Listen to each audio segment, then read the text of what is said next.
بەبوونەی کارەساتی یەکی شوبات سەری ڕێز و نەوازش بۆ سەرجەم شەهیدانی کارەساتی یەکی شوباتی هەولێردا ئەنوێنین و کە بەڕاستی کارەساتێکی زۆر نەخۆش بوو کە لە کات و ساتێکدا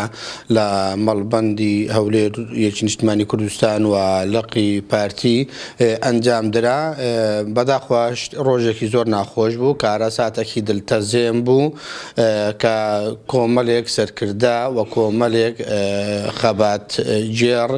گیانی خۆیان کە لە ڕۆژێکی خۆشی لە ڕۆژی جەژنە گیانی خۆیان فیدا کرد، دیسانەی یەک بوونە کاروانێک لە کاروانی خەباتی ڕێگای ڕزگاری ئازادی خواست. بەداخەوە دیارە کورد کارساتەکانی زۆرن، ئەگەر بێت و ڕاگەن کارەکان هەموو یادەکان زیندوو بکەنەوە، هەموو مانگەکانمان دەبێت بە ساڵیادی کارەسات. ئەمڕۆ کە ئێمە پێویستیمان بە یەکڕێزی نیومالی کووردە، چونکە کارەساتێکی زۆرمان بەسەرهاتیە ئەوەی ئێستا لە گۆڕەپانی سیاسی عێراق دەبینین. بەداخەوە ئێمەی کورد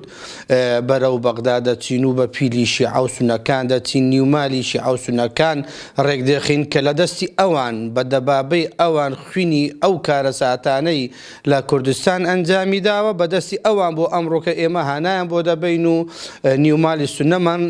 ڕێک دەخین و نیومالی شیعە ڕێک دەخین کە چین